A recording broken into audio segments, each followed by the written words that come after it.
सपनों को पाने के लिए समझदार नहीं, पागल बनना पड़ता है। जो आसानी से मिल जाता है वो हमेशा तक नहीं रहता, और जो हमेशा तक रहता है वो आसानी से नहीं मिलता। जीवन में पछतावा करना छोड़ो, कुछ ऐसा करो कि लोग तुम्हें छोड़ने पर पछताएं। सफल तो हमेशा वही लोग होते हैं जो जिंदगी में बड़े से बड़े तूफान को भी हवा का झोंका समझते हैं। यदि किसी काम करने में डर लगे तो याद रखना, यह संकेत है कि आपका काम वाकई में बहादुरी से भरा हुआ है। जहां तक रास्ता दिख रहा है वहां तक तो चलिए, आगे का रास्ता पहुंचने के बाद दिखने लगेगा। पेड़ की शाखा पर बैठा पंछी कभी भी डाल हिलने से नहीं घबराता, क्योंकि पंछी डाली पर नहीं अपने पंखों पर भरोसा करता है। जब लोग आपकी नकल करने लगे तो समझ लेना चाहिए आप जीवन में सफल हो रहे हैं। जो अपने कदमों की काबिलियत पर विश्वास करते हैं वही अक्सर मंजिल पर पहुंचते हैं। निंदा से घबराकर अपने लक्ष्य को ना छोड़ें, क्योंकि लक्ष्य मिलते ही निंदा करने वालों की राय बदल जाती है। एक बार एक बहुत बड़ा बिजनेसमैन एक छोटे से गांव में जाता है। वो उस गांव में एक फैक्ट्री खोलना चाहता है। वो एक ऐसी जगह पहुंच जाता है जहां पर उसके सामने एक नदी होती है और उसके सामने ही गांव होता है। अब उसके पास दो रास्ते होते हैं। पहला, सड़क के रास्ते घूम करके उस गांव तक पहुंचा जाए, जिसमें उसको 6 घंटे लगेंगे, क्योंकि डायरेक्ट कोई रास्ता नहीं है वहां तक पहुंचने का। दूसरा, सिर्फ 20 मिनट में एक नाव में बैठ के उस नदी को पार करके उस गांव तक पहुंचा जाए। तो अपना टाइम बचाने के लिए उसने नाव में बैठने का फैसला किया। वो नाव बहुत ही छोटी सी थी, जहां पर एक आदमी बैठा था जो कि नाव चला रहा था, और दूसरी तरफ ये बिजनेसमैन बैठा हुआ था। नाव में बैठने की थोड़ी देर बाद उस बिजनेसमैन ने उस नाव वाले से पूछा, तुझे पता है तेरी नाव में कौन बैठा है? तो वो नाव वाला बड़े ही भोलेपन से बोला, नहीं साहब, मुझे नहीं पता आप कौन हैं। तो वो बिजनेसमैन बोला, अरे तू अखबार नहीं पढ़ता है क्या? हर दूसरे दिन मेरी ये फोटो आई होती है अखबार में। तो वो नाव वाला बोला, अरे साहब, मुझे कहाँ पढ़ना लिखना आता है। मैं बहुत ही छोटा सा था जब मेरे पिताजी गुजर गए थे, तो मैं अपने परिवार का ध्यान रखने के लिए बचपन में ही काम में लग गया, तो तभी मेरा स्कूल छूट गया। ये सुनकर उस बिजनेसमैन ने उस नाव वाले का मजाक उड़ाते हुए कहा, तुझे पढ़ना लिखना तक नहीं आता? ऐसी जिंदगी का क्या फायदा? ये सुनकर उस नाव वाले को बुरा तो लगा, लेकिन उसने कुछ नहीं कहा। कुछ देर बाद वो बिजनेसमैन उस नाव वाले से बोला, अभी कुछ ही दिनों बाद ये जो तू सामने जमीन देख रहा है, यहाँ पर मेरी एक बहुत बड़ी फैक्ट्री होगी, जहाँ पर हमारे ब्रांड की मिनरल्स वाटर की बॉटल्स बनेगी। उस नाव वाले को बात समझ नहीं आई। उसने पूछा, क्या बनेगा साहब? तो वो बिजनेसमैन थोड़ा इरिटेट होकर बोला, हमारे यहाँ पानी की बोतलें बनेगी जो कि तेरे गांव में नहीं बिकेंगी, लेकिन शहरों में बहुत बिकती है। अरे तू कभी शहर गया होगा, तूने देखा होगा पानी की बोतलें रखी होती हैं दुकानों पर। फिर वो नाव वाला बोला, साहब मुझे कैसे पता होगा, मैं तो कभी इस गांव से बाहर गया ही नहीं। फिर वो बिजनेसमैन उस पर हंसते हुए बोला, तू कभी इस गांव से बाहर तक नहीं गया? तुझे पता ही नहीं शहर क्या होता है? अरे ऐसी जिंदगी का क्या फायदा? उसकी ये बात सुनकर उस नाव वाले को सच में लगने लगा, मेरी जिंदगी शायद किसी काम की नहीं है। अपनी सोच की वजह से उसका नाव पर से ध्यान हटा, तभी नाव की टक्कर हो गई एक बड़े से पत्थर के साथ, जिसकी वजह से नाव में पानी भरने लगा और वो नाव डूबने लगी। उस जगह पर पानी बहुत ही गहरा था और किनारा दूर था।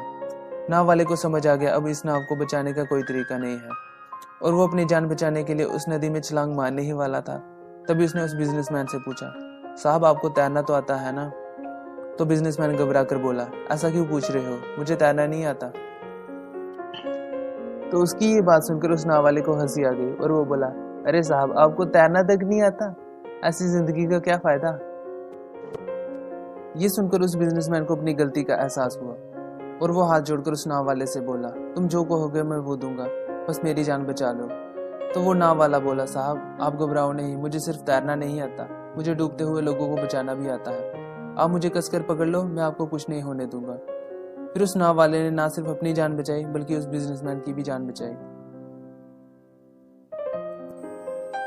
इस कहानी से हमें ये सीखने को मिलता है, हमें कभी भी किसी का मजाक नहीं उड़ाना चाहिए और कभी भी किसी को कम नहीं समझना चाहिए। एक बार की बात है, एक बहुत ही गरीब लड़का था। उसे खाना खाने के लिए भी बहुत संघर्ष करना पड़ता था। 2 वक्त की रोटी भी उसे सही से नसीब नहीं हो रही थी।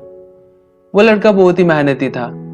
बिना किसी की सहायता लिए वह अपने स्कूल की फीस जमा किया करता था और अपनी किताबें भी वह खुद से ही खरीदता था। उसके सारे साथी उससे बहुत ही ज्यादा जलते थे। एक दिन उसके दोस्तों ने उस लड़के पर एक इल्जाम लगाना चाहा और उसे झूठे आरोप में फंसाने का उन्होंने फैसला किया। एक दिन स्कूल का प्रिंसिपल अपने ऑफिस में बैठा हुआ था। तभी वह सारे बच्चे उस लड़के की शिकायत लेकर वहां पहुंचे और प्रिंसिपल से बोले, ये लड़का रोज कहीं से पैसे चुराता है और चुराए पैसों से अपने स्कूल की फीस जमा करता है। कृपया आप इसे सजा दें। प्रिंसिपल ने उस लड़के से पूछा, क्या ये जो सब बच्चे बोल रहे हैं वो सच है बेटा? लड़का बोला, सर मैं बहुत गरीब परिवार से हूँ, एक गरीब हूँ, लेकिन मैंने आज तक कभी चोरी नहीं की, मैं चोर नहीं हूँ। प्रिंसिपल ने उस लड़के की बात सुनी और उसे जाने के लिए कहा, लेकिन सारे बच्चों ने प्रिंसिपल से कहा कि इस लड़के के पास इतने सारे पैसे कहां से आते हैं, इसका पता लगाने के लिए आप कृपया जांच करें। प्रिंसिपल ने जब जांच की तो उन्हें पता चला कि वह स्कूल के खाली समय के बाद एक माली के यहाँ सिंचाई का काम करता है और उसी से वह कुछ पैसे कमा लेता है जो उसकी फीस भरने के काम आ जाते हैं। अगले ही दिन प्रिंसिपल ने उस लड़के को और अन्य सभी लड़कों को ऑफिस में बुलाया और उस लड़के की तरफ देखकर उन्होंने उससे प्यार से पूछा, बेटा तुम इतने गरीब हो, अपने स्कूल की फीस माफ क्यों नहीं करवा लेते? उस गरीब लड़के ने स्वाभिमान से उत्तर दिया, सर जब मैं अपनी मेहनत से खुद की सहायता कर सकता हूं तो मैं अपनी गिनती असमर्थ में क्यों करवाऊं? कर्म से बढ़कर और कोई पूजा नहीं होती, यह मैंने आप ही से सीखा है सर। छात्र की इस बात से प्रिंसिपल महोदय का सर गर्व से ऊंचा हो गया और बाकी बच्चे भी जो उस लड़के को गलत साबित करने में लगे हुए थे उनको भी बहुत पछतावा हुआ। उन्होंने भी उससे माफी मांगी। दोस्तों ये छोटी सी कहानी हमें बहुत बड़ी सीख देती है। उस लड़के की जिंदगी में कितनी सारी परेशानियां थी। वो लड़का चाहता तो अपनी फीस माफ करवा सकता था, लेकिन उसकी बड़ी सोच ने उसे ऐसा नहीं करने दिया। दोस्तों हमेशा अपनी मदद खुद करना सीखें, मेहनत करना सीखें, दूसरों के भरोसे मत रहें।